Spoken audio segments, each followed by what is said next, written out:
Welcome back to Cossy Arsenal Podcast. My name is Cossy. Welcome back to a brand new video. It is Christmas Day, so Merry Christmas to you all the subscribers and all the people that like the content. I love you so much, and thank you so much for being part of the journey of Cossy Arsenal Podcast all the way. Now, we're going to be talking about Arsenal being on top of the table as well, but also a big update from myself and my content creation journey. So I'm launching a personal channel. I'm launching a personal YouTube channel that is called Cossy Arsenal, and it's going to be bringing you the latest Arsenal news, just like we've been doing on Cossy's Arsenal Podcast. The difference is that I will be more reliable on my personal channel. I'll be more consistent on this channel. So you've got an assurance there. And of course, you're going to have the long form content on the Cossy Arsenal Podcast. It will stay. We'll be giving you the long form version, 30 minutes, 40 minutes, 50 minutes, and probably an hour discussions, guests as well. And then on my channel, we will be doing the short minutes. We'll be doing the breaking news. We'll be doing the transfers, and we're doing all the content like it has been coming all your way. So if you want to be a part of that transfer zone that I'm launching starting today, you can head over to the Cossy Arsenal channel and subscribe, right? There's already 3,000 subscribers. You can join the family.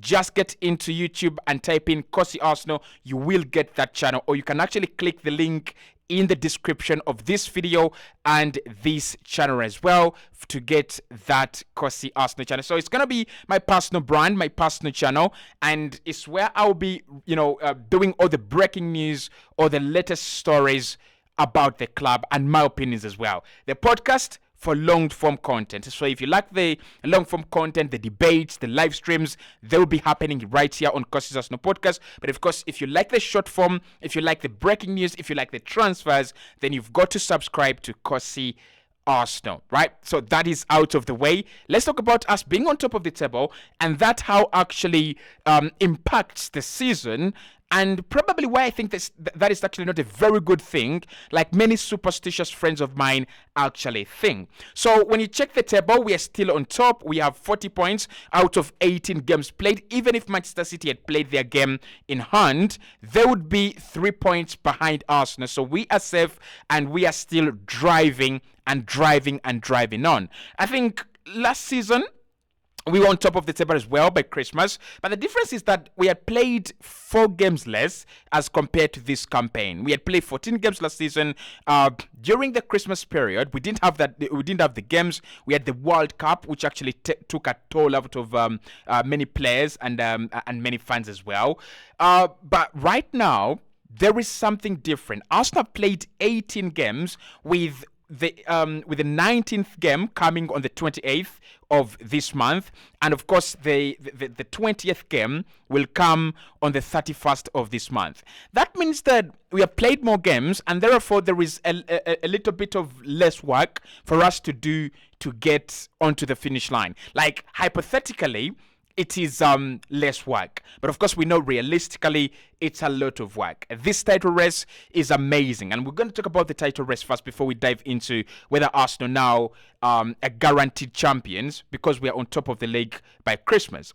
So let's talk about the title race. It is the first time I've seen a title race this crazy. Liverpool assure deals. Arsenal assure deals. Man City assure deals. I don't even want to hear to listen to that crap of Man City are not in it. Man City are really right there. They're in it because if they beat Brentford in that game in hand, they're 3 points behind Arsenal, and they have a better goal difference than Arsenal and Liverpool. That is how good they are. That is how, for me, that confirms them as real title contenders, as real title favorites actually, right? Liverpool, you've got to give them credit. You really got to give them credit.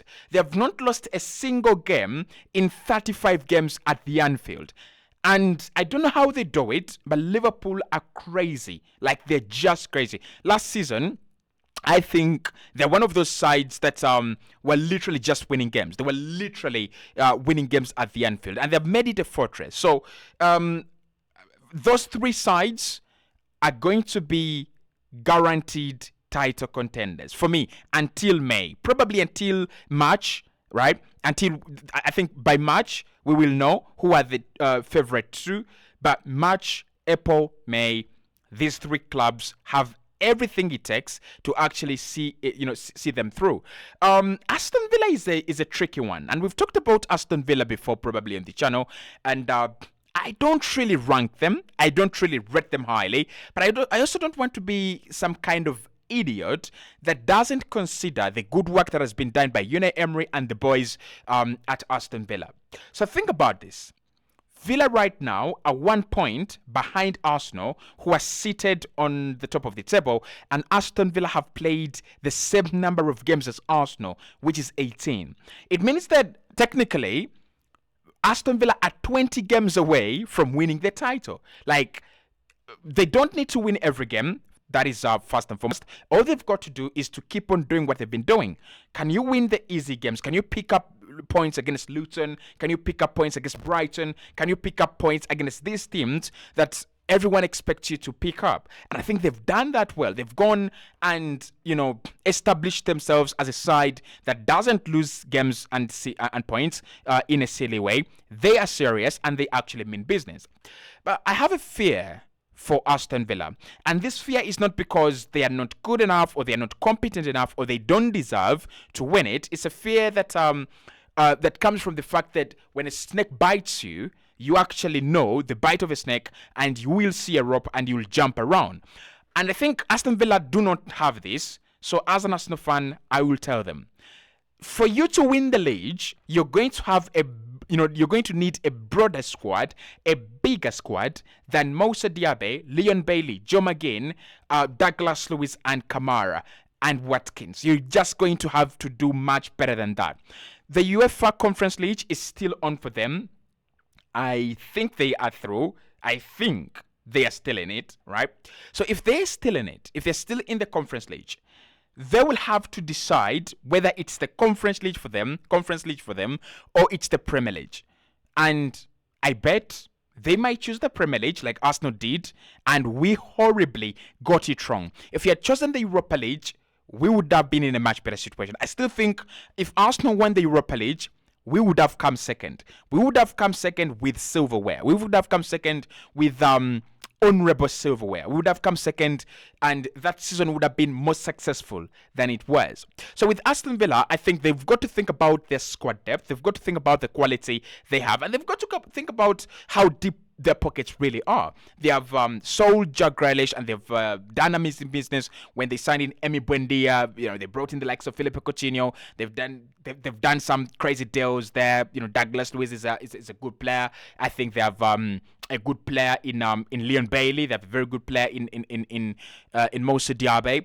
But how far do these players take you? That's a big question. How far do these players take you? It's the same question Arsenal were being asked last season.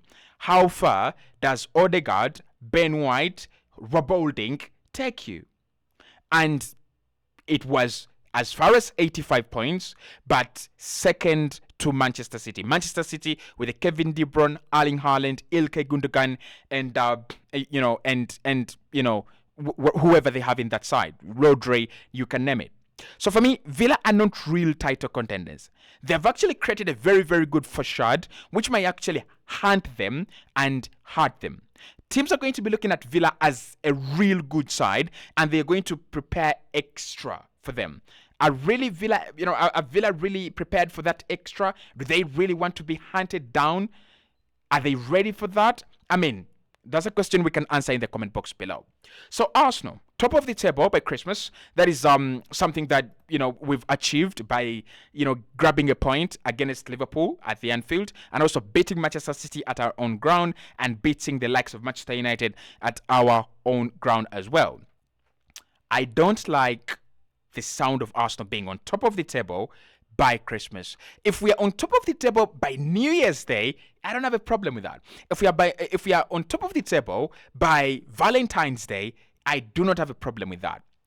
And why I have a problem with Arsenal being on top of the table by Christmas? Listen to me, right? You've got to subscribe to that new channel, Cossy Arsenal. It's going to be giving you the latest news. I hate superstitions. I hate it when we go, well, Arsenal have to win it now. They're on top of the table by Christmas. They have to win it. And I may be wrong about this, but But the superstition was created by a very strong Manchester United side under Sir Alexander Chapman Ferguson that used to overrun the Premier League then. It used to overrun Premier League teams then. By Christmas, Manchester United were always on top of the table, and therefore it was a guarantee that they would win it. The other teams that have been on top of the table by Christmas and have won it have been Chelsea, who have spent billions and billions to actually unshake and unravel, Man United's dynasty. So for me, I don't like the superstition that when Arsenal are on top, they must go all the way. It puts unnecessary pressure on the players that I think is actually unnecessary, and I also think it creates this bit of if we don't do it for the second season in a row, what are we fighting for? I don't think that is where we are now. Right, going game by game could be the good strategy, but I think injecting it into the mindset of the players that now we are 21 games away. We need to win our next 11 games. We need to do well in next 11 games and make sure that we are still in the top 2 after 20 probably 29 games, right? If we can do that, then probably we don't need to be on this Christmas table pressure, because I don't like it and I don't feel it is actually necessary. And it might actually work in the favor of Liverpool. It might actually work in the favor of Manchester City. We have seen Arsenal. They kind of crumble under pressure. They do. Liverpool also do, because Liverpool have not won a single game at the Anfield in their last 2 fixtures, taking on the worst Manchester United side ever in history and the worst team in the Premier League right now, and also taking on an Arsenal side that gave them chances to create opportunities and score goals. I think if it is not for Declan Rice and William Saliba, Liverpool win that game like by 4-1 or by 4-2. So, yeah. We put in a very good shift, but Liverpool could have still won that game, right? Trent rattles the post, rattles the bar. That should go in to be, to be fair. That has got to go in, and a couple of other chances. They should have gotten a penalty, so we were lucky and they were unlucky. But when Liverpool go into the next fixture, which is, I think, it could be Burnley, I'm not really sure, and Man City go into their next fixture. I think Man City will be the ones taking on Burnley. Their next fixture is not about can we stay top. Their next fixture is about can we win this game and hope for the worst or for the best on their end in the Arsenal game. And that is so easy to do. You've seen it when Arsenal was second to Liverpool. We had to focus on our game and we went and did the necessary.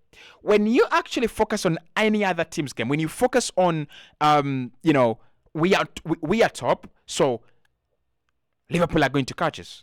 Man City are going to catch us. That is where the problem is, right? That is where the unnecessary pressure is. And for me, on this podcast, I'm going to say it. Us being on top of the table by Christmas could be the magic tool that destroys our title campaign. It could be the magic tool that gives Liverpool an edge, or Manchester City an edge in the title race. It could be. Psychologically, I think if we let that pressure get to us, right, and it will get to us. It really, really will get to us. But I want us to talk about January, because we've let ourselves down in a couple of transfer windows, and this could be the biggest transfer window that Arsenal have. This could be the biggest transfer window, the most important transfer window that Arsenal will ever engage themselves in. I've already said it, that when you bring in a player like Martin Odegaard, and then you add Jesus, and then you add Declan Rice, that is very good, and that's very good summer business. But there is time when you need to act flexible. You need to be agile. You need to be flexible. And I don't think Arsenal are proud of their flexibility and elasticity levels. I don't think we are one of those teams that are very good at adapting and and responding to disasters and flexible situations that call us to bend. I don't think we bend enough. So last January, or the last 2 January transfer windows, we have actually done. We've actually had quite a reason, or quite reasons, a number of reasons for us to participate.